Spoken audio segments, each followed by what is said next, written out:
Welcome to a brand new episode of Radio City Freedom Exchange with me, Vijay Lakshmi. And joining me today, all the way from Bangalore, is Trap Virtuoso, Kunal Gurbaksani, aka Gurbaks.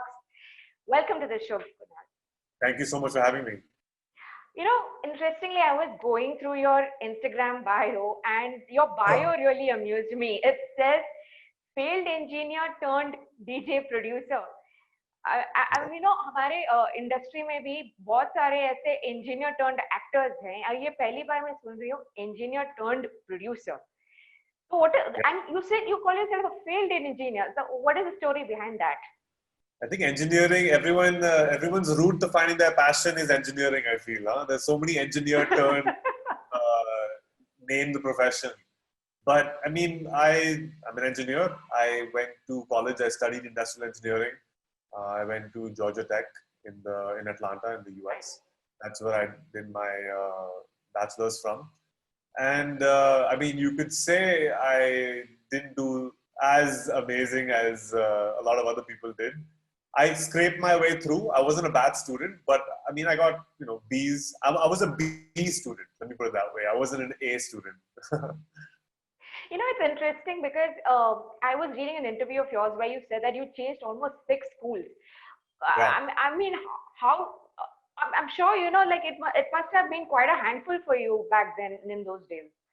Yeah, I mean, my parents were a little indecisive when it came to clearly. These right? are the exact words you've used in that interview. I saw that. Little indecisive, exactly. So I just by virtue of the fact that my parents kept thinking that there were better schools out there, that they just kept changing me. I mean, it wasn't because I know the perception is that I mean I was a uncontrollable kid, which is why I couldn't stay in one place. But that's also actually not the case. I just changed because we kept moving different places within Bangalore, and then sometimes better schools popped up. So my dad said, let's just try it out. Let's just send him there and see what happens. So I've been to schools for like 1 year, 2 years, and then changed. So it was almost like the experience you get with changing cities, because I mean, if you're not gelling with the same friend circle for more than a year, then you do feel a little disconnected. Right.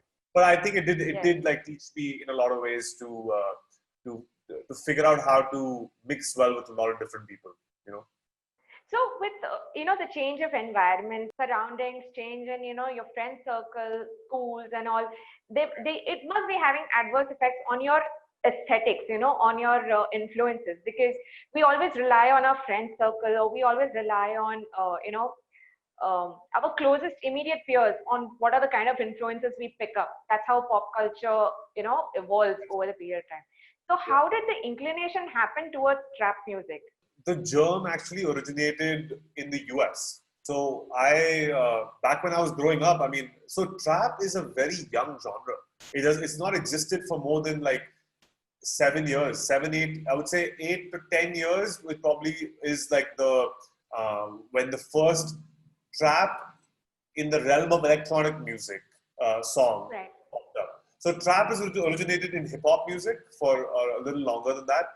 But in the context of electronic music, trap, the first few trap songs came out in, I'd say, 2011 or 12, around that time frame.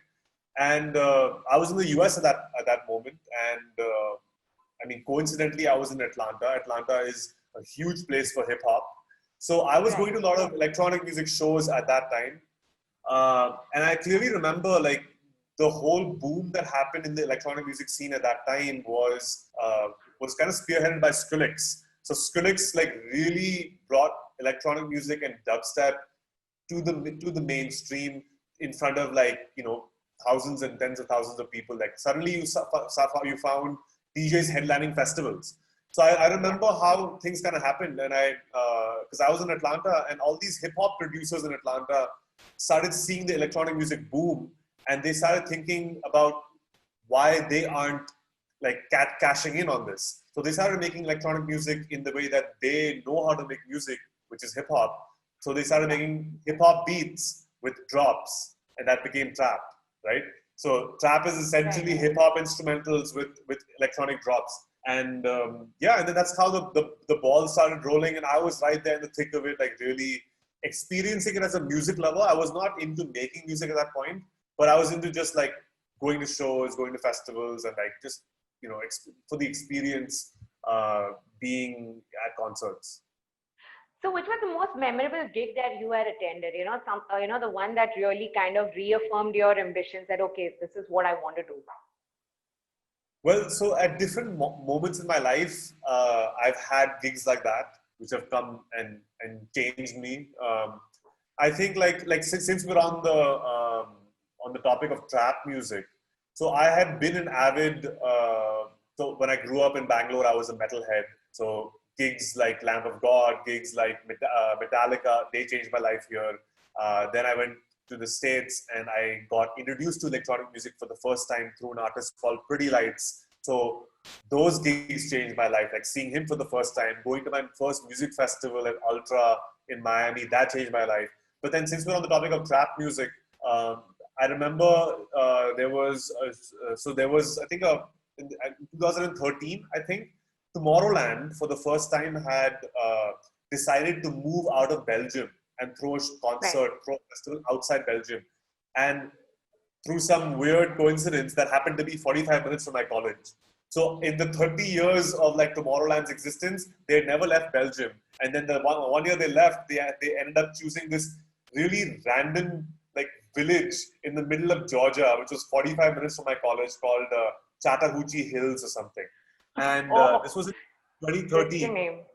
Yeah, 2013. And I remember this was around the time when trap was really just about coming up on the cusp of being like, this is like DJ Snake was still playing the side stages. He wasn't like the big phenomena he's today. Right. So I saw DJ Snake play on a side stage.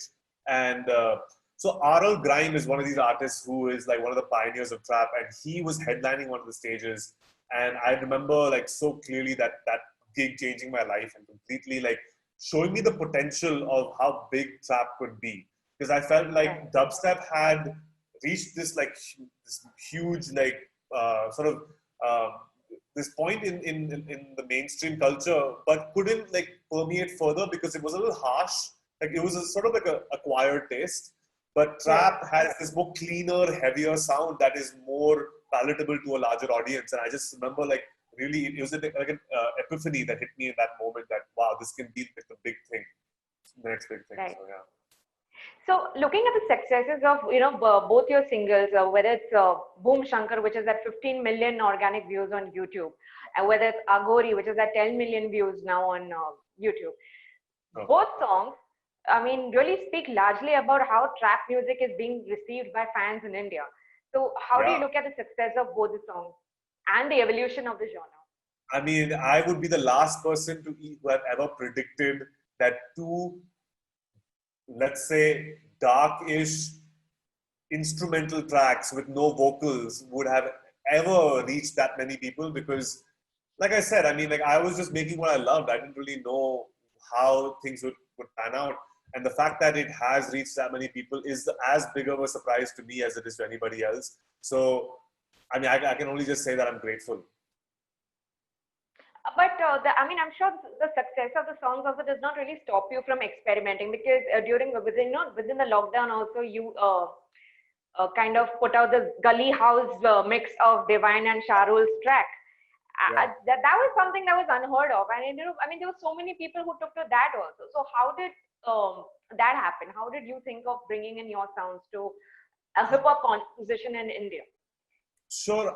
So like throughout my journey, like the constant has always been music, but then at every moment I'm always into different things. Like I love R&B so much. Every day I listen to so much R&B, so much soul, so much like chill, vibey music.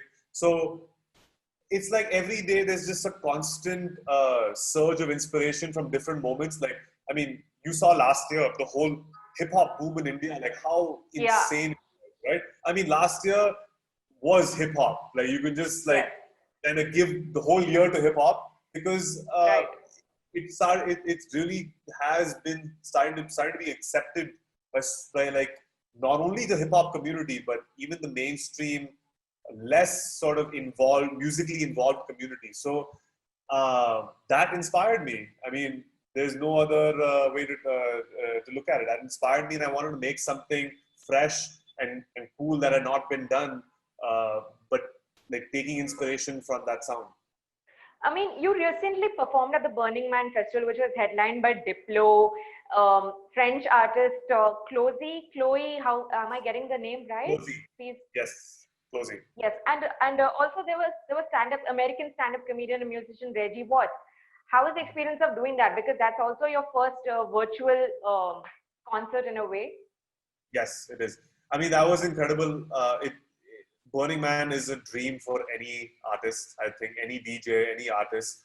It's always on the bucket list. And to say that I've played Burning Man now it checks that off for me, which is awesome.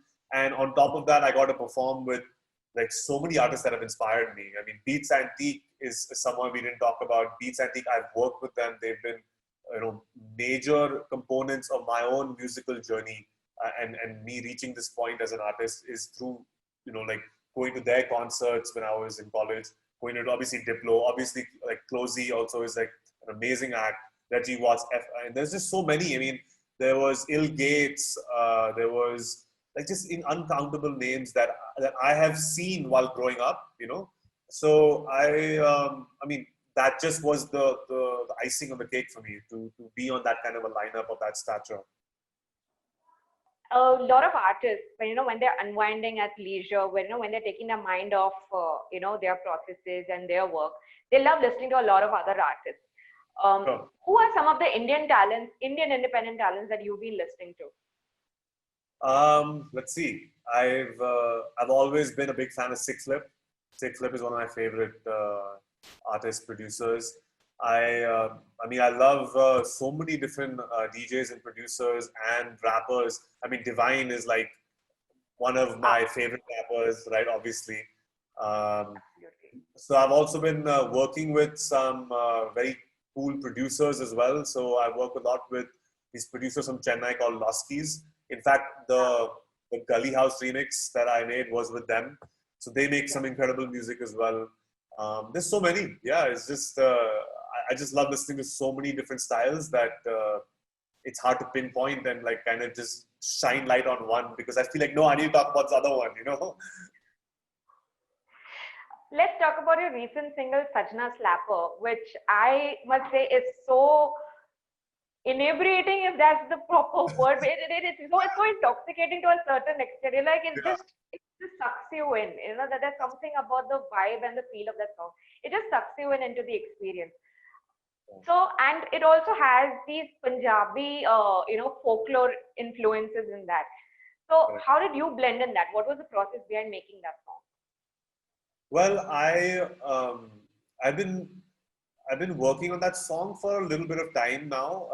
I started that idea like as a joke with a friend, and who's not even a producer. He's just a really good friend of mine from college who came down, and we were sitting right here, and we were just messing around on Ableton, and he attempts to rap. He likes to believe that he can rap, so he was just like saying, "Yeah, make a beat, do this, do that," and I was just messing around. I'd stashed the track away for a long time, thinking that it was just some, like it was just made for fun. So why should I even look at it? And I named the project file my friend's name. So whenever I'd scroll through it, I'd always just scroll past it, because I'd be like, yeah, why should I open that file? And then he came back to the studio 2 years later, and he said, yo, let's open that file that we worked on. And I opened it and I played it. And I was like, oh shit, why have I not worked on this anymore? So I ended up, fleshing that song out. And then I got in touch with Burra, who's like an amazing Punjabi artist. I think he's literally going to be one of the next big things. I've heard his new stuff, even his other releases. So I was like, let's work on something. So I sent him maybe 15 different like sketches for different ideas we could work on. This song, Sajna, was one of them. And I didn't expect him to choose this one, but he did. And he kind of completed the whole story of the track. So it's his touch on the song really completed it and made it come full circle for me. So we finished it in the lockdown, and then we released it. Yeah, we got it released on Tribal Trap, which is a Dutch label. Which I did not expect that, a Punjabi trap song on a Dutch label, which is crazy. So yeah, that's kind of how the song came to be. Yeah, going by the reception, one can already say like it's been about less than a week and you're already over 7K views organically. I'm sure it's going places. I appreciate that. Thank you. Yeah. Lastly, Gurbakh, when we talk about Bangalore, it's such a melting pot of so many genres, so many artists. Like it's literally the hub and hub of evolution for independent music. So if I were to ask you 5 Bangalore city-based acts that Gurbakh recommends to listen to our listeners, to our viewers, so who are the 5 Bangalore city-based acts that you would recommend? Arjunal, number one. These guys are amazing. Great friends of mine, but irrespective, they make amazing music. Then there's No Tomorrow. No Tomorrow is another very close friend of mine, but he makes amazing, like chill, down tempo music. I think he just released a song I think maybe a month or so ago, which is called Replay, on my playlist. Let's see. Brother V is a amazing rapper. He's from Bangalore, right? Yeah. Brother V, can't go wrong with him. There is Melly. Melly's also an amazing producer. He does a bunch of different styles of music, future house, and also like all different kinds of electronic. I mean, Raghu Dixit. Fantastic. Gurbakh, this was a lovely conversation. Thank you so much for joining us this afternoon on Radio City Freedom Exchange, and wishing you all the more success. Thank you so much. I appreciate that.